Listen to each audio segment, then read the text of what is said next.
friends, welcome back to another video. എല്ലാവരും സുഖമായിട്ടിരിക്കുന്നെന്ന് പ്രതീക്ഷിക്കുന്നു. അപ്പോൾ IQOO Z6 Proയുടെ അൺബോക്സിങ്ങും അതുപോലെ തന്നെ ഫസ്റ്റ് ഇംപ്രഷൻസും ബെഞ്ച് മാർക്കിംഗ് ടെസ്റ്റും ഫാസ്റ്റ് ചാർജിങ് ടെസ്റ്റും എല്ലാം ഞാൻ കഴിഞ്ഞ ഒരു വീഡിയോയിൽ ചെയ്തായിരുന്നു. അപ്പോൾ ആ ഒരു വീഡിയോ നിങ്ങൾ കണ്ടിട്ടില്ലെങ്കിൽ ജസ്റ്റ് പോയി കണ്ടു നോക്കുക. കാരണം ഫാസ്റ്റ് ചാർജിങ് ഒക്കെ അതിനെപ്പറ്റി ഒരു ക്ലാരിഫിക്കേഷൻ കിട്ടണം, അല്ലെങ്കിൽ അത് കറക്റ്റ് ആണോ എന്നൊക്കെ അറിയാൻ വേണ്ടി ആ ഒരു വീഡിയോ സഹായിക്കും. 0 to 50% ഒക്കെ ഞാൻ കാണിച്ചു തരുന്നുണ്ട്. ഓക്കെ, എത്ര ടൈം കൊണ്ട് എത്തും എന്നുള്ളത്. പക്ഷേ ഈ ഒരു വീഡിയോയിൽ ഞാൻ കവർ ചെയ്യാൻ പോകുന്നതെന്ന് പറഞ്ഞാൽ എൻ്റെ 2 ആഴ്ചത്തെ എക്സ്പീരിയൻസ് ആണ് ഈ ഒരു ഫോണുമായിട്ട്. ഈ ഒരു 2 വീക്സ് ഞാൻ ഈ ഒരു ഫോൺ ഉപയോഗിച്ചപ്പോഴത്തേക്കും എന്തൊക്കെയാണ് ഞാൻ നോട്ടീസ് ചെയ്തത്, എന്തൊക്കെയാണ് പ്രോ ആയിട്ട് പറയാനുള്ളത്, എന്തൊക്കെയാണ് കോണായിട്ട് പറയാനുള്ളത് എന്നൊക്കെ ഉള്ളതായിരിക്കും ഞാൻ ഈ ഒരു വീഡിയോയിൽ ഷെയർ ചെയ്യാൻ പോകുന്നത്. കാരണം നമുക്ക് ഏറ്റവും മാറ്റർ ചെയ്യുന്ന ഒരു കാര്യം അതാണല്ലോ, ഒരു എക്സ്പീരിയൻസ്, റിയൽ ലൈഫ് എക്സ്പീരിയൻസ് എത്രത്തോളം ഉണ്ട് എന്നുള്ളത്, അതായത് ഒരു ടെക്നിക്കൽ റിവ്യൂവിനെക്കാളും. ഓക്കെ, അപ്പോൾ എന്താണെങ്കിലും കൂടുതൽ താമസിക്കുന്നില്ല, നമുക്ക് നേരെ കണ്ടൻസിലോട്ട് കിടക്കാം. Let's go. ആദ്യമേ നമുക്ക് ഡിസ്പ്ലേയിൽ നിന്ന് തുടങ്ങാം. 90 Hz ഒരു ഫുൾ HD+ റെസൊല്യൂഷൻ വരുന്ന AMOLED പാനലാണ് ഇതിനകത്ത് വരുന്നത്. അതിൻ്റെ കൂടെ HDR10+ സപ്പോർട്ടും വരുന്നുണ്ട്. സോ അത്യാവശ്യം നല്ല ഡീസൻറ്റ് ക്വാളിറ്റി ഡിസ്പ്ലേ അല്ലേ ഈ ഒരു പ്രൈസ് റേഞ്ച് വെച്ച് നോക്കുമ്പോഴത്തേക്കും. പക്ഷേ എനിക്കൊരു പ്രോബ്ലം തോന്നിയെന്ന് പറഞ്ഞാൽ ഇതിൻ്റെ കളേഴ്സ് അത്രയും നല്ലൊരു കളേഴ്സായിട്ട് എനിക്ക് തോന്നിയിട്ടില്ല. അതായത് ഇതിൻ്റെ കളർ കാലിബ്രേഷൻ കുറച്ചുകൂടെ ബെറ്റർ ആക്കായിരുന്നു. പലയിടത്തും ഭയങ്കരമായിട്ട് ഓവർ സാച്ചുറേഷൻ വരുന്നുണ്ട്. ഈ ഒരു ലുക്ക് ചിലപ്പോൾ ചിലരുടെ പേഴ്സണൽ ടേസ്റ്റ് അനുസരിച്ച് അയാൾക്ക് ഇഷ്ടപ്പെടാൻ സാധ്യതയുണ്ട്, ഇല്ലെന്ന് ഞാൻ പറയുന്നില്ല. പക്ഷേ എനിക്ക് പേഴ്സണലി ഇഷ്ടപ്പെട്ടിട്ടില്ല ഞാൻ യൂസ് ചെയ്തപ്പോഴത്തേക്കും. ആദ്യം ഇനീഷ്യൽ ഇംപ്രഷൻസൊക്കെ കുഴപ്പമില്ലാത്തൊരു ഡിസ്പ്ലേ ആയിട്ട് തോന്നിയെങ്കിലും കുറച്ച് കഴിഞ്ഞപ്പോഴത്തേക്കും നല്ല വൈബ്രൻ്റ് ആയിട്ടുള്ള വീഡിയോസൊക്കെ വരുമ്പോൾ ആ ഒരു സ്റ്റാൻഡേർഡ് ആയിട്ടുള്ള കളേഴ്സ് വരാതെ പോപ്പ് ഔട്ട് ചെയ്യുന്നു, ഭയങ്കരമായിട്ട് പോപ്പ് ഔട്ട് ചെയ്യുന്നു. സോ അത് ഞാൻ നോട്ടീസ് ചെയ്തായിരുന്നു. നമുക്കിപ്പം ഹയസ്റ്റ് ക്വാളിറ്റി AMOLED സ്ക്രീൻ വെച്ച് കമ്പയർ ചെയ്യുമ്പോഴത്തേക്കും, മീൻസ് ഇപ്പം ഈ ഒരു പ്രൈസ് റേഞ്ച് വരുന്ന സാംസങ് ഫോൺസിലുള്ള AMOLED സ്ക്രീനായിട്ട് കമ്പയർ ചെയ്യുമ്പോഴാണെങ്കിലും അവിടെ ഒരു പോരായ്മ ഈ ഒരു സ്ക്രീൻ കാണിക്കുന്നുണ്ട് കളേഴ്സിൻ്റെ കാര്യത്തിൽ എന്നെനിക്ക് തോന്നി. പിന്നെ എനിക്ക് ഇഷ്ടപ്പെടാത്തൊരു കാര്യം എന്ന് പറഞ്ഞാൽ ഈ ഒരു നോച്ച് ഉണ്ട്, ഇതാണ് വാട്ടർ ഡ്രോപ്പ് നോച്ച്. എനിക്ക് തോന്നുന്നു 2-3 വർഷം പഴക്കമുള്ള ഒരു ഡിസൈനാണിത്. അതിപ്പോൾ ഈ ഒരു ഫോണിൽ 2022 IQOO പോലത്തെ ഒരു പുത്തൻ കമ്പനി കൊണ്ടുവന്നെന്ന് പറയുമ്പോഴത്തേക്കും എനിക്ക് നല്ല മോശമായിട്ടാണ് തോന്നി. കാരണം ആ ഒരു ലുക്ക് ഒരു പഴഞ്ചൻ ലുക്കാണ്. സോ അതിപ്പോഴും കൊണ്ടുവരേണ്ട ഒരു കാര്യമില്ലായിരുന്നു. ആ ഒരു ഡിസ്പ്ലേ അല്ലെങ്കിൽ ആ ഒരു ഫോണിൻ്റെ ഭംഗിയെ ആ ഒരു നോച്ച് കൊണ്ട് തുലയ്ക്കുന്ന പോലെയാണ് എനിക്ക് തോന്നിയത്. നിങ്ങളുടെ ഫീഡ്ബാക്ക് താഴെ കമൻറ്റ് ബോക്സിൽ അറിയിക്കുക. എൻ്റെ പേഴ്സണൽ ടേസ്റ്റിനനുസരിച്ചുള്ള ഒരു നോച്ചല്ല അത്. ഓക്കെ, കാരണം അതിന് പഞ്ച് ഹോളായിരുന്നു ഏറ്റവും പെർഫെക്റ്റ് ഈ ഒരു ഡിസ്പ്ലേക്ക്. അതിനുകൊണ്ട് ആ ഒരു ഉണ്ടെടുത്ത് വെക്കേണ്ട കാര്യമില്ലായിരുന്നു, അങ്ങനെയാണ് എനിക്ക് തോന്നിയത്. സോ അതാണ് വേറൊരു പോരായ്മ എനിക്ക് പറയാനുള്ളത്. ബ്രൈറ്റ്നസിൻ്റെ കാര്യം പറയുമ്പോഴത്തേക്കും എനിക്ക് തോന്നുന്നു ഈ ഒരു സെഗ്മെൻറ്റിൽ തന്നെ ഏറ്റവും ബ്രൈറ്റസ്റ്റ് സ്ക്രീനിലൊന്നാണിത്. 1300 nits വരുന്നുണ്ട് പീക്ക് ബ്രൈറ്റ്നസ്. സോ നമുക്ക് ഇൻഡോസിലൊക്കെ ധാരാളമാണ്, ഇതിൻ്റെ അപ്പുറമൊന്നും ആവശ്യമില്ല. പിന്നെ ഔട്ട്ഡോഴ്സിൽ എന്താ പറയുക, ഇപ്പം ഭയങ്കര നട്ട വെയിലൊക്കെ ആണെങ്കിൽ, അതായത് 11 മണി 12 മണി ആ ഒരു ടൈമിലൊക്കെ ആ എക്സ്ട്രീം വെയിലുണ്ടല്ലോ, ആ ഒരു ടൈമിൽ ഫോൺ അത്ര അങ്ങ് ഭയങ്കര ബ്രൈറ്റ് ആയിരിക്കത്തില്ല. വിസിബിളാണ്, അല്ലെന്ന് ഞാൻ പറയുന്നില്ല, പക്ഷേ ചെറിയൊരു മങ്ങൽ ഫീൽ ചെയ്യും. സോ അവർ 1300 nits ഉണ്ടെന്ന് പറഞ്ഞ് ഏതൊരു സർക്കംസ്റ്റാൻസിലും അടിപൊളിയായിട്ട് വർക്ക് ചെയ്യുന്ന പോലെയൊന്നും എനിക്ക് തോന്നിയിട്ടില്ല. പക്ഷേ ഇപ്പോൾ ഔട്ട്ഡോഴ്സിലാണെങ്കിലും 80 to 90% ഓഫ് ദ സർക്കംസ്റ്റാൻസിലും കംപ്ലീറ്റ്ലി ഓക്കെയാണ്, അവിടെയൊന്നും ഒരു കുഴപ്പമില്ല. പക്ഷേ ഈ ഒരു സർക്കംസ്റ്റാൻസും കൂടെ ജസ്റ്റ് ഒന്ന് ഞാൻ എൻ്റെ എക്സ്പീരിയൻസ് ഷെയർ ചെയ്തതാണ്. പിന്നെ അവസാനമായിട്ട് ഡിസ്പ്ലേ പറ്റിയൊരു കാര്യം പറയാനുള്ളത്, ഈ ഒരു ഫോണിൻ്റെ ഡിസ്പ്ലേയുടെ പ്രൊട്ടക്ഷനായിട്ട് വരുന്നത് ആക്ച്വലി ഗൊറില്ല ഗ്ലാസ് അല്ല, പകരം ഇച്ചിരി വെറൈറ്റി സംഭവമാണ്. ഷോർട്ട് സെൻസേഷൻ എന്ന് പറഞ്ഞ കമ്പനിയുടെ ഒരു ഗ്ലാസ് ആണ് ഇവർ പ്രൊട്ടക്റ്റീവ് ലെയർ ആയിട്ട് കൊടുത്തേക്കുന്നത്. സോ അത് ഇച്ചിരി ഒരു വെറൈറ്റി സംഭവമാണ്, അല്ലെങ്കിൽ പുതിയതായിട്ട് വന്നൊരു കാര്യമാണ്. ഇതുവരെ ഗൊറില്ല ഗ്ലാസ് ആയിരുന്നല്ലോ ഒരു മോണോപ്പൊളി. അപ്പോൾ ആ ഒരു മോണോപ്പൊളി തകർക്കാൻ വേണ്ടി വന്ന ഒരു കമ്പനിയാണെന്ന് വേണമെങ്കിൽ പറയാൻ പറ്റും. ഇപ്പോഴും ഗൊറില്ല ഗ്ലാസ്സാണ് മിക്ക ഫോൺസിൽ യൂസ് ചെയ്യുന്നത്, പക്ഷേ പല വിവോ ഫോൺസും ഈ ഒരു ഗ്ലാസ് അഡാപ്റ്റ് ചെയ്തിട്ടുണ്ട്. എന്നാൽ അതുപോലെ തന്നെ ക്വാളിറ്റി ആണെങ്കിലും ഡെലിവർ ചെയ്യുന്നുണ്ടെന്നാണ് പല റിപ്പോർട്ട്സും ക്ലെയിം ചെയ്യുന്നത്. ഈ ഒരു ഷോർട്ട് സെൻസേഷൻ ഗ്ലാസ് അവരുടെ ഒരുപാട് ഗ്ലാസസ് ഉണ്ട്, ഈ ഒരു പ്രൈസ് കാറ്റഗറിയിൽ വരുന്ന ഒരു ഗ്ലാസ്സാണ്. എന്നാൽ അത്യാവശ്യം നല്ല ക്വാളിറ്റി ഉള്ളൊരു ഗ്ലാസും എന്നാണ് പറയുന്നത് ഡ്യൂറബിലിറ്റിയുടെ കാര്യത്തിൽ. സോ എന്താണെങ്കിലും ഫ്യൂച്ചറിൽ നമുക്ക് നോക്കാം, മിക്ക ഫോൺസിലും ചിലപ്പോൾ ആ ഒരു ഗ്ലാസ് വരാൻ സാധ്യതയുണ്ട്. ഓക്കെ, അപ്പോൾ അത് ജസ്റ്റ് ഷെയർ ചെയ്യുന്നതേ ഉള്ളൂ. പിന്നെ ഈ ഒരു ഫോൺ ഭയങ്കര കംഫർട്ടബിൾ ആണ് യൂസ് ചെയ്യാൻ വേണ്ടി. കാരണം 180 ഗ്രാംസേ വെയിറ്റ് വരുന്നുള്ളൂ, അതുകൊണ്ട് വളരെ ഹാൻഡി ആയിട്ട് ഉപയോഗിക്കാൻ പറ്റും. ആ ഒരു കാര്യത്തിൽ നിങ്ങൾക്ക് കംപ്ലീറ്റ് ഗ്യാരണ്ടി ഞാൻ തരാം. ഇപ്പോൾ ഗെയിമിംഗ് ഫോൺസ് സാധാരണ നമുക്കറിയാമല്ലോ, മീൻസ് 200 ഗ്രാംസിന് മുകളിലാണ് മിക്കതിൻ്റെയും വെയിറ്റ് വരുന്നത്. സോ ആ ഒരു ഹെഫ്റ്റി ആയിട്ടുള്ള ആ ഒരു ഡിസൈന് പകരം വളരെ തിൻ ആൻഡ് ലൈറ്റ് വെയിറ്റ് ആയിട്ടുള്ള ഡിസൈനാണ് ഈ ഒരു ഫോണിന് കൊടുത്തേക്കുന്നത്. അതുകൊണ്ട് അത് വളരെ ഒരു പോസിറ്റീവായിട്ടുള്ള ഫീഡ്ബാക്കാണ് എനിക്ക് തോന്നിയത്. പക്ഷേ അതിനൊപ്പം വേറൊരു കാര്യം കൂടെ വരുന്നുണ്ട്, അതായത് ബിൽഡ് ക്വാളിറ്റി അത്രയും റിജിഡ് ആയിട്ടുള്ള ക്വാളിറ്റി അല്ല. ഫ്രെയിം ആണെങ്കിലും പ്ലാസ്റ്റിക് ആണ് വരുന്നത്, ബാക്ക് പാനലാണെങ്കിലും പ്ലാസ്റ്റിക് ആണ് വരുന്നത്. സോ അതുകൊണ്ട് നമുക്ക് ആ ഒരു അഷുറൻസ് ബിൽഡ് ക്വാളിറ്റിയുടെ കാര്യത്തിൽ തരാൻ പറ്റത്തില്ല. എപ്പോഴും ഒരു കവറിട്ട് യൂസ് ചെയ്യുന്നതായിരിക്കും ഏറ്റവും ബെസ്റ്റ്. പിന്നെ ഈ ഒരു ഫോൺ എന്തിനെടുക്കണം എന്നുള്ള ചോദ്യത്തിനുള്ള ആൻസറാണ് ഈ ഒരു ഫോണിൻ്റെ പെർഫോമൻസ്. കാരണം സ്നാപ്ഡ്രാഗൺ 778 5G ചിപ്സെറ്റ് ഇതിനകത്ത് നല്ല രീതിയിൽ തന്നെ അവർ ഇംപ്ലിമെൻറ്റ് ചെയ്തിട്ടുണ്ട്. അതിൻ്റെ കൂടെ തന്നെ നമുക്ക് 12 GB റാം വരെ വേരിയൻ്റ് ഉണ്ട്. 12 GB ഒക്കെ ആവശ്യം എനിക്ക് തോന്നുന്നില്ല ഉണ്ടെന്നുള്ളത്. പക്ഷേ പെർഫോമൻസ് ബൂസ്റ്റ് നിങ്ങൾക്ക് ചെറിയ തോതിലൊക്കെ കിട്ടും. ഇപ്പം ബെഞ്ച് മാർക്കിംഗ് ഒക്കെ നോക്കുവാണെങ്കിൽ ഓക്കെ. പക്ഷേ 6GB ധാരാളമായിട്ടാണ് എനിക്ക് തോന്നിയിട്ടുള്ളത്. കാരണം എക്സ്റ്റൻഡഡ് റാം ഫീച്ചർ വരുന്നുണ്ട്. അതുകൊണ്ട് നമുക്ക് ആ ഒരു സ്റ്റോറേജിൽ നിന്നും 2GB റാമും കൂടി യൂട്ടിലൈസ് ചെയ്തിട്ട് നമുക്ക് ആ ഒരു എക്സ്റ്റൻഡഡ് റാം നമുക്ക് കിട്ടും. അതുകൊണ്ട് എനിക്ക് 6GB ധാരാളമായിട്ടാണ് തോന്നിയിട്ടുള്ളത്. ഈവൻ 8GBയുടെ ആവശ്യം പോലും എനിക്ക് തോന്നിയിട്ടില്ല. പക്ഷേ നിങ്ങളുടെ ഓപ്ഷനാണ്. ഗെയിമിങ്ങിൻ്റെ കാര്യം പറയുവാണെങ്കിൽ ഞാൻ 2-3 ഗെയിംസ് ഈ ഒരു ഫോണിനകത്ത് കളിച്ച് നോക്കി. Apex Legends കളിച്ച് നോക്കി. അതിനകത്ത് ഏറ്റവും അവസാനത്തെ ആ ഒരു ഒറിജിനൽ മോഡ് ഒഴിച്ച് ബാക്കി എല്ലാ ഗ്രാഫിക്കൽ മോഡും നമുക്ക് വർക്ക് ചെയ്യുന്നുണ്ട്. FPS-ലാണെങ്കിൽ എല്ലാ മോഡ് വർക്കും ചെയ്യും. പിന്നെ ആ ഒരു ഹൈ ആണ് അവർ റെക്കമെൻഡ് ചെയ്യുന്നത്. ആ റെക്കമെൻഡബിൾ ആയിട്ടുള്ള സെറ്റിംഗ്സിലിട്ട് കളിച്ചാലും നല്ലൊരു ഗ്രാഫിക്കൽ റിസൾട്ട്സ് തന്നെ കിട്ടുന്നുണ്ട്.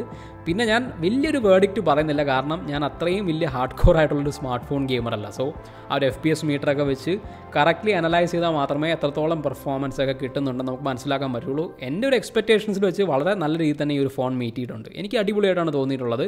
പക്ഷേ ഒരു ഡെഡിക്കേറ്റഡ് ആയിട്ടുള്ളൊരു ഗെയിമിംഗ് വീഡിയോ നിങ്ങൾ കണ്ടാൽ കുറച്ചുകൂടെ ഹെൽപ്ഫുൾ ആയിരിക്കും എന്നാണ് എനിക്ക് തോന്നുന്നത് കേട്ടോ, വേറെ ഏതെങ്കിലും വീഡിയോസ്. ഓക്കെ. പിന്നെ ഹീറ്റിങ്ങിൻ്റെ കാര്യം നോക്കുമ്പോഴത്തേക്കും എന്തായാലും ഫോൺ ഹീറ്റാവും. ആ ഒരു കാര്യം നമുക്ക് ഒഴിവാക്കാൻ പറ്റുന്നൊരു കാര്യമല്ല. പക്ഷേ നോക്കേണ്ട കാര്യം എന്ന് പറഞ്ഞാൽ കൂൾ ഡൗൺ ആവണുണ്ടോ ഇല്ലയോ എന്നുള്ളതാണ് പെട്ടെന്ന് തന്നെ. ആ ഒരു കാര്യത്തിൽ കംപ്ലീറ്റ്ലി സാറ്റിസ്ഫാക്ടറി ആയിരുന്നു ഈ ഒരു ഫോൺ എന്ന് പറഞ്ഞാൽ. എപ്പോഴൊക്കെയാണോ ഗെയിം ചെയ്യുന്നത് ടെമ്പറേച്ചേഴ്സ് ആണെങ്കിലും അങ്ങനെ എക്സസീവായിട്ട് ഷൂട്ട് ഔട്ട് ചെയ്യുന്നില്ല. എപ്പോഴും കൺട്രോൾഡായിട്ടാണ്. ചൂടാവുന്നുണ്ട്, വാം ആവുന്നുണ്ട് ഫോൺ. നമുക്കങ്ങനെ ഭയങ്കര അങ്ങനെ എക്സസീവായിട്ടുള്ള ഹീറ്റിംഗ് ഒന്നും എനിക്ക് ഫീൽ ചെയ്തിട്ടില്ല. വാം ആവും, ഇച്ചിരി ഒന്ന് വാം ആവും. പക്ഷേ പെട്ടെന്ന് തന്നെ ആ ഒരു ഫോൺ ടെമ്പറേച്ചേഴ്സ് നമ്മൾ ഗെയിം എപ്പോഴാണോ ഓഫ് ചെയ്യുന്നത് അതങ്ങ് കൂൾ ഡൗൺ ആയി നിൽക്കുകയും ചെയ്യും. ഇപ്പോൾ ഗെയിം കളിക്കുവാണെങ്കിൽ തന്നെ ആ ഒരു ടെമ്പറേച്ചേഴ്സ് കൺട്രോൾ ചെയ്ത് ചെറിയ ആ ഒരു വാംത്ത് തന്നെ അങ്ങ് നിർത്തും. ഓക്കെ. പിന്നെ അതുമല്ല, ഞാനൊരു തവണ ഫാസ്റ്റ് ചാർജ് ചെയ്യാൻ വേണ്ടി ബാറ്ററി ഇങ്ങനെ കണ്ടിന്യൂസ്ലി ഡ്രെയിൻ ചെയ്തുകൊണ്ടിരുന്നു. എനിക്ക് തോന്നുന്നു ആ ഒരു സമയം ഞാൻ വീഡിയോ റെക്കോർഡ് ചെയ്തുകൊണ്ടിരുന്നു 4K 30-ൽ. ഫ്ലാഷ് ലൈറ്റ് ഓൺ ആക്കി വെച്ചിരുന്നു. അല്ലാതെ തന്നെ ഡിസ്പ്ലേ ആണെങ്കിലും ഇട്ട് ഇങ്ങനെ ബ്രൗസ് ചെയ്തുകൊണ്ടിരുന്നു. പിന്നെ ഞാൻ ആ സമയം തന്നെ റിവേഴ്സ് ചാർജും ചെയ്തുകൊണ്ടിരുന്നു. ഇത്രയും ആക്ടിവിറ്റീസ് ചെയ്തിട്ട് പോലും ഈ ഒരു ഫോൺ അങ്ങനെ എക്സസീവായിട്ടൊന്നും ഹീറ്റായില്ല. കൺട്രോൾഡ് ആയിട്ടുള്ള ടെമ്പറേച്ചേഴ്സിലാണ് വർക്ക് ചെയ്തത്. സോ എനിക്ക് വളരെ ഇമ്പ്രസീവായിട്ട് തോന്നി. ഇതിനകത്ത് വരുന്ന വേപ്പർ ചേമ്പർ കൂളിംഗ് ആണ്. അത്യാവശ്യം നല്ല അഡ്വാൻസ്ഡ് ആയിട്ടുള്ള വേപ്പർ ചേമ്പർ കൂളിംഗ് ആണ് വരുന്നത്. അത് നല്ല രീതിയിൽ തന്നെ ഫംഗ്ഷൻ ചെയ്യുന്നുണ്ട്. ഇനി ബാറ്ററി ലൈഫിൻ്റെ കാര്യത്തിലാണെങ്കിൽ 4700 mAh ആണ് ഈ ഒരു ഫോണിൻ്റെ ബാറ്ററി കപ്പാസിറ്റി എന്ന് പറഞ്ഞാൽ. എൻ്റെ ഒരു എക്സ്പീരിയൻസിൽ ഒരു 1 അല്ലെങ്കിൽ 1.5 ദിവസം ഈ ഒരു ഫോണിൻ്റെ ബാറ്ററി നല്ല രീതിയിൽ തന്നെ ലാസ്റ്റ് ചെയ്യും. ഇപ്പോൾ ക്യാഷ്വൽ യൂസ് ആണെങ്കിലും ഇടയ്ക്കുള്ള ഗെയിമിംഗ് ആണെങ്കിലും. ഓക്കെ. ഫുൾ ടൈം ഗെയിമിംഗ് ഒക്കെ ആണെങ്കിൽ അത് നിങ്ങളുടെ യൂസ് അനുസരിച്ച് മാറും. പക്ഷേ ഞാൻ നോട്ടീസ് ചെയ്തൊരു കാര്യം എന്ന് പറഞ്ഞാൽ നല്ല സ്റ്റാൻഡ് ബൈ ടൈം ഈ ഒരു ബാറ്ററിനുണ്ട്.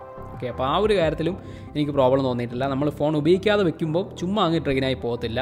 ആ വലിയ ഡ്രെയിനിങ് ഇല്ലാതെ നമുക്കിപ്പോൾ ഐഫോണിലൊക്കെ ഉള്ളതുപോലെ തന്നെ ആ ഒരു നല്ല ഒരു ബാറ്ററി മാനേജ്മെൻറ്റ് സിസ്റ്റം ഇതിനകത്തുണ്ട്. സോ ആ ഒരു കാര്യത്തിൽ എനിക്ക് പ്രോബ്ലം ഒന്നും തോന്നിയിട്ടില്ല. പിന്നെ ഫാസ്റ്റ് ചാർജിങ് ആണെങ്കിൽ നമുക്ക് ബോക്സിനകത്ത് തന്നെ 66 വാട്ട് വരുന്ന ഫാസ്റ്റ് ചാർജർ ഉണ്ട്. അത് 1 to 50% നമുക്ക് 18 മിനിറ്റിനുള്ളിൽ, ഞാൻ ടെസ്റ്റ് ചെയ്ത് നോക്കിയായിരുന്നു, 18 മിനിറ്റിനുള്ളിൽ തന്നെ അച്ചീവ് ചെയ്യാൻ പറ്റും. പിന്നെ ഫുൾ ചാർജ് ചെയ്യാൻ വേണ്ടി 1 to 100% 48 മിനിറ്റിനുള്ളിലും അച്ചീവ് ചെയ്യും. സോ അവിടെയാണെങ്കിലും പ്രോബ്ലംസ് ഒന്നുമില്ല. ഇനി ക്യാമറയെ പറ്റി പറയുവാണെങ്കിൽ ട്രിപ്പിൾ ക്യാമറ സിസ്റ്റമാണ് ഇതിനകത്ത് വരുന്നത്. 64 MB ഒരു പ്രൈമറി സെൻസർ, പിന്നെ 8 MB ultra wide angle, 2 MB macro sensor. ഇത്രയാണ് ഇതിനകത്ത് വരുന്നത്. ഏത് സെൻസറാണ് യൂസ് ചെയ്തേക്കുന്നത് എന്നുള്ള ആ ഒരു ഇൻഫർമേഷൻ എനിക്ക് അറിയാൻ സാധിച്ചിട്ടില്ല. പക്ഷേ ഞാൻ നോട്ടീസ് ചെയ്തൊരു കാര്യം എന്ന് പറഞ്ഞാൽ ഡൈനമിക് റേഞ്ചിൻ്റെ കാര്യത്തിൽ ഒരു ലിമിറ്റേഷൻ വരുന്നുണ്ട്. അതായത് മിക്ക ഫോട്ടോസിലും സ്കൈസ് നല്ല ബ്ലോൺ ഔട്ടാണ്, എന്നാൽ ഒരു എക്സ്പോഷർ ബാലൻസ് ആ ഒരു ഫോട്ടോസിൽ വരുന്നില്ല. അത് പല ഫോട്ടോസിലും എനിക്ക് കാണാൻ സാധിച്ചു. പിന്നെ പിക്ചർ ക്വാളിറ്റിയുടെ കാര്യം പറയുകയാണെങ്കിൽ അത്യാവശ്യം ഡീസൻറ്റ് ക്വാളിറ്റി ഈ ഒരു ഫോട്ടോസിനെല്ലാം ഉണ്ട്. നമുക്ക് സോഷ്യൽ മീഡിയയിലൊക്കെ അപ്ലോഡ് ചെയ്യാൻ ധാരാളമാണ് ഈ ഒരു ഫോട്ടോസിൻ്റെ ക്വാളിറ്റി എന്ന് പറഞ്ഞു കഴിഞ്ഞാൽ. പക്ഷേ നിങ്ങൾക്ക് ഒരു എക്സ്ട്രാ ക്വാളിറ്റി വേണമെന്നുണ്ടെങ്കിൽ നമുക്കൊരു 64 MB മോഡുണ്ട്. ആ ഒരു മോഡിനകത്ത് പോയി കഴിഞ്ഞാൽ കുറച്ചുകൂടി ഒരു എക്സ്ട്രാ ക്വാളിറ്റി നമുക്ക് ഓരോ ഫോട്ടോസിന് കിട്ടും. പക്ഷേ അതിന് അത്രയും വെൽ പ്രോസസ്ഡ് ആയിരിക്കില്ല. അതുകൊണ്ട് അത്യാവശ്യം നല്ല ലൈറ്റിംഗ് സിറ്റുവേഷൻ വേണ്ടി വരും. പിന്നെ പോർട്രേറ്റ് ഫോട്ടോസിൻ്റെ കാര്യം പറയുകയാണെങ്കിൽ അത്യാവശ്യം ഡീസൻ്റ് ആയിട്ടുള്ള എഡ്ജ് ഡിറ്റക്ഷനോടുള്ള ഫോട്ടോസ് നമുക്ക് എടുക്കാൻ പറ്റും. എക്സെപ്ഷണൽ എന്നൊന്നും ഞാൻ പറയുന്നില്ല, അല്ലെങ്കിൽ വളരെ പെർഫെക്റ്റ് ആണ് എന്നൊന്നും പറയുന്നില്ല. പക്ഷേ ഈ ഒരു പ്രൈസ് റേഞ്ചിൽ അത്യാവശ്യം നല്ല രീതിയിലുള്ള പോർട്രേറ്റ് ഫോട്ടോസ് തന്നെ ഈ ഒരു ക്യാമറ യൂസ് ചെയ്ത് എടുക്കാൻ പറ്റും. പിന്നെ അൾട്രാ വൈഡ് ആംഗിൾ ക്യാമറയുടെ കാര്യം പറയുവാണെങ്കിൽ ഇച്ചിരി ഓവർ സാച്ചുറേഷൻ ഉണ്ട്. പ്രൈമറി ക്യാമറയെക്കാളും കുറച്ചുകൂടെ കളേഴ്സ് ഓവർ സാച്ചുറേറ്റഡ് ആയിട്ട് നമുക്ക് കാണാൻ സാധിക്കും. എനിക്ക് ആ ഒരു ലുക്ക് അത്ര പ്രിഫറബിൾ ആയിട്ട് തോന്നിയിട്ടില്ല. പിന്നെ നൈറ്റ് മോഡിൻ്റെ കാര്യം പറയുവാണെങ്കിൽ കുഴപ്പമില്ലാത്ത ഫോട്ടോസ് എടുക്കുക, അത്ര എനിക്ക് പറയാനുള്ളൂ. അല്ലാതെ നൈറ്റ് മോഡിൽ അങ്ങനെ ഏറ്റവും അടിപൊളി ഫോട്ടോസൊന്നും ഈ ഒരു ഫോൺ വെച്ച് എടുക്കാനൊന്നും പറ്റത്തില്ല. കാരണം നമുക്ക് കുറ്റം പറയാനും പറ്റത്തില്ല, അല്ലേ? ഇങ്ങനെ ഡെഡിക്കേറ്റഡ് ആയിട്ടുള്ള നൈറ്റ് മോഡിന് വേണ്ടിയുള്ളൊരു ക്യാമറയല്ല ഇത്. അതുകൊണ്ട് അതാണെങ്കിലും ഒരു കുഴപ്പമില്ലാത്ത പെർഫോമൻസ് ആണ് ഈ ഒരു ഫോൺ തരുന്നത്. പിന്നെ മാക്രോ ക്യാമറയിൽ ഞാൻ നോട്ടീസ് ചെയ്തൊരു കാര്യം എന്ന് പറഞ്ഞാൽ നമുക്ക് ആ ഒരു ക്ലോസ് റേഞ്ച് ഇച്ചിരി കുറവാണ്. നമുക്ക് ഇച്ചിരി ദൂരെ തന്നെ പല ഫോട്ടോസും എടുക്കാൻ പറ്റത്തുള്ളൂ. അത് വളരെ അടുത്തോട്ട് പോയിട്ട് നമുക്ക് പല സാഹചര്യത്തിലും എടുക്കാൻ പറ്റത്തില്ല. വീഡിയോ പെർഫോമൻസിൻ്റെ കാര്യത്തിലാണെങ്കിൽ പ്രോസസ്സിങ് കുറച്ച് കുറച്ചുകൂടെ ഒന്ന് ബെറ്റർ ആണെന്ന് എനിക്ക് തോന്നിയിട്ടുണ്ട്. കാരണം ആ ഒരു റിയൽ ടൈം പ്രോസസ്സിങ് അത്രയും കറക്റ്റായിട്ട് വരുന്നില്ല. പക്ഷേ അത്യാവശ്യം നല്ല ക്വാളിറ്റി വരുന്നുണ്ട് വീഡിയോ പെർഫോമൻസിൻ്റെ കാര്യം നോക്കുമ്പോഴത്തേക്കും. ആ ഒരു ഡീറ്റെയിൽസ് ആണെങ്കിലും അതുപോലെ തന്നെ ആ ഒരു ഷാർപ്നെസ് അധികം വരുന്നില്ല, ഇച്ചിരി സോഫ്റ്റർ ലുക്കാണ് വരുന്നത്. സോ അവിടെയാണെങ്കിലും വലിയ കുഴപ്പമില്ലാത്ത രീതിയിൽ എനിക്ക് തോന്നി. പിന്നെ ലാസ്റ്റ്ലി സെൽഫി ക്യാമറയെ പറ്റി പറയുവാണെങ്കിൽ 16 MB ഒരൊറ്റ സെൽഫി ക്യാമറയാണ് വരുന്നത്. അതുകൊണ്ട് ഇതിനകത്ത് വൈഡ് ആംഗിൾ കവറേജ് വരുന്നില്ല. നമുക്ക് നോർമൽ ആംഗിൾ കവറേജിൽ കിട്ടുന്ന ഫോട്ടോസിന് അത്യാവശ്യം നല്ല സ്കിൻ ടോൺസും അതുപോലെ തന്നെ ക്ലാരിറ്റിയും എനിക്ക് ഫീൽ ചെയ്തിട്ടുണ്ട്. നല്ലൊരു സെൽഫി ക്യാമറ ആയിട്ടാണ് എനിക്ക് തോന്നിയിട്ടുള്ളത്. പിന്നെ ഈ ഒരു ഫോണിൻ്റെ മറ്റ് ചില കാര്യങ്ങൾ നോക്കുവാണെങ്കിൽ ഈ ഒരു ഫോണിന് വാട്ടർ റെസിസ്റ്റൻസിയോ ഡസ്റ്റ് റെസിസ്റ്റൻസിയോ വരുന്നില്ല. IP റേറ്റിംഗ് ഇല്ലാത്ത ഫോണാണ്. സോ അതുകൊണ്ട് നല്ല സൂക്ഷിച്ച് ഉപയോഗിക്കുന്നത് എന്തുകൊണ്ടും നല്ലതായിരിക്കും. ഓക്കെ, പിന്നെ ഈ ഒരു ഫോണിന് ഹെഡ്ഫോൺ ജാക്ക് വരുന്നില്ല. ഈ ഒരു പ്രൈസ് സെഗ്മെൻറ്റിൽ നമുക്ക് നോർമലി കാണാൻ പറ്റുന്നതാണ് ഹെഡ്ഫോൺ ജാക്ക് അല്ലേ. ആ ഒരു കാര്യം എനിക്ക് തോന്നുന്നു എന്തുകൊണ്ടാണെന്ന് അറിയത്തില്ല, ഹെഡ്ഫോൺ ജാക്ക് എടുത്ത് കളഞ്ഞിട്ടുണ്ട്. അപ്പോൾ എനിക്ക് തോന്നുന്നു എല്ലാ ഫോണിൽ നിന്നും ഇപ്പോൾ എടുത്ത് കളയാനുള്ള പ്ലാനാണെന്ന് തോന്നുന്നു. അപ്പോൾ അതുകൊണ്ട് ആ ഒരു കാര്യവും വരുന്നില്ല. പിന്നെ ഈ ഒരു ഫോൺ എക്സ്പാൻഡബിൾ സ്റ്റോറേജ് ഇല്ല, എല്ലാം ഇൻറ്റേർണലി ഉള്ള സ്റ്റോറേജ് മാത്രമേ ഉള്ളൂ. അതുകൊണ്ട് നമ്മൾ വാങ്ങിക്കുമ്പോഴത്തേക്കും എക്സ്പാൻഡ് ചെയ്യണം എന്നുള്ളൊരു ആഗ്രഹമുണ്ടെങ്കിൽ നമ്മളതിൻ്റെ കൂടിയ വെർഷൻ തന്നെ വാങ്ങുന്നതായിരിക്കും ഏറ്റവും ബെറ്റർ. പിന്നെ ഈ ഒരു ഫോണിന് സ്റ്റീരിയോ സ്പീക്കേഴ്സിൻ്റെ സപ്പോർട്ട് വരുന്നില്ല. ബോട്ടം ഫയറിംഗ് മോണോ സ്പീക്കേഴ്സ് മാത്രമാണ് വരുന്നത്. സ്പീക്കേഴ്സ് വലിയ കുഴപ്പമൊന്നുമില്ല, അത്യാവശ്യം വോളിയം ഉണ്ട്, അതുപോലെ തന്നെ ക്വാളിറ്റി ഉണ്ട്. അതിൻ്റെ കാര്യത്തിൽ എനിക്ക് വലിയ മോശമായിട്ടൊന്നും തോന്നിയിട്ടില്ല. പക്ഷേ ഈ ഒരു പ്രൈസിൽ നമുക്ക് ഒരുപാട് സ്റ്റീരിയോ സ്പീക്കേഴ്സ് വരുന്ന ഫോൺസ് കിട്ടും അല്ലേ. പോക്കോ സീരീസ് ഫോൺസ് ആണെങ്കിലും റെഡ്മി സീരീസ് ഫോൺസ് ആണെങ്കിലും മറ്റ് കമ്പനീസിൻ്റെ ഫോൺസ് ആണെങ്കിലും അത് വെച്ച് നോക്കുമ്പോൾ ഇച്ചിരി പിന്നിലോട്ടാണ് ഈ ഒരു ഫോൺ. അപ്പോൾ എന്താണ് ഫൈനൽ വേർഡിക്റ്റ് ഈ ഒരു ഫോണിൻ്റെ കാര്യത്തിൽ? ഞാൻ അതിന് മുന്നേ ഒരു കാര്യം പറയാം. അതായത് നമുക്ക് ഈ ഒരു പ്രൈസ് റേഞ്ചിൽ ഒരുപാട് ഫ്ലാഗ്ഷിപ്പ് കില്ലർ ഫോൺസ് കാണാൻ പറ്റുന്നുണ്ടല്ലേ. പോക്കോ സീരീസിൻ്റെ ഫോൺസ് ആണെങ്കിലും ആ ഒരു പ്രൈസ് റേഞ്ചിൽ എങ്ങനെ അവർ ഇത്രയും ഫീച്ചേഴ്സ് അക്കോമഡേറ്റ് ചെയ്തു എന്ന് തോന്നിപ്പോകുന്ന രീതിയിലുള്ള പല ഫോൺസും നമുക്ക് കാണാൻ സാധിക്കുന്നുണ്ട്. ആദ്യം വളരെ എന്തൂസിയാസ്റ്റിക് ആയിട്ട് ആ ഒരു ഫോൺ എടുക്കുമെങ്കിലും കുറച്ച് കഴിയുമ്പോഴത്തേക്ക്, അതായത് ലോങ് ടേം യൂസേജിന് പല ഫണ്ടമെൻ്റൽ ആയിട്ടുള്ള ഇഷ്യൂസും നമുക്ക് കാണാൻ സാധിക്കുന്നുണ്ട്. ആ ഒരു ഫോൺസിന് ഒരുപാട് കംപ്ലയിൻസും വരുന്നുണ്ട്. ആ ഒരു ഫോൺസിന് മീൻസ് പോക്കോ സീരീസ് ഫോൺസ് ആണെങ്കിൽ അല്ലെങ്കിൽ ഒരു ഫ്ലാഗ്ഷിപ്പ് കില്ലർ ഫോൺസ് എന്ന് പറഞ്ഞ് ഇറക്കുന്ന ഏതൊരു ഫോണാണെങ്കിലും നമുക്ക് കാണാൻ സാധിക്കുന്നുണ്ട്. പക്ഷേ ഈ ഒരു ഫോൺ ഒരിക്കലും ഒരു ഫ്ലാഗ്ഷിപ്പ് കില്ലർ അല്ല, അതാദ്യമേ മനസ്സിലാക്കുക. അല്ലെങ്കിൽ ഫ്ലാഗ്ഷിപ്പ് ലെവൽ പെർഫോമൻസോ ഫ്ലാഗ്ഷിപ്പ് ലെവൽ ക്വാളിറ്റിയോ ഈ ഒരു ഫോൺ തരുന്നില്ല. പകരം ഈ ഒരു പ്രൈസ് റേഞ്ചിൽ ബെസ്റ്റ് ക്വാളിറ്റിയാണ് തരുന്നത്. അതാണ് എനിക്ക് തോന്നിയത്. ഒരുപാട് വിസിബിൾ ആയിട്ടുള്ള കോസ്റ്റ് കട്ടിങ് നമുക്ക് കാണാൻ സാധിക്കുന്നുണ്ട്. എന്നാൽ അത്യാവശ്യം പെർഫോമൻസും ഫീച്ചേഴ്സും ഈ ഒരു പ്രൈസ് റേഞ്ചിൽ ഈ ഒരു ഫോൺ തരുന്നുണ്ട് താനും. അങ്ങനെയാണ് എനിക്ക് തോന്നിയത്. അപ്പോൾ എല്ലാവർക്കും വീഡിയോ ഇഷ്ടപ്പെട്ടെന്ന് വിചാരിക്കുന്നു. വീഡിയോ ഇഷ്ടപ്പെട്ടെങ്കിൽ തീർച്ചയായിട്ടും ചാനൽ സബ്സ്ക്രൈബ് ചെയ്യാൻ മറക്കണ്ട, അതുപോലെ വീഡിയോ ലൈക്ക് ചെയ്യാനും മറക്കണ്ട. ഓക്കെ, അടുത്ത വീഡിയോയിൽ നമ്മൾ കണ്ടുമുട്ടുന്നവരെ ബൈ ആൻഡ് സ്റ്റേ ട്യൂൺഡ്.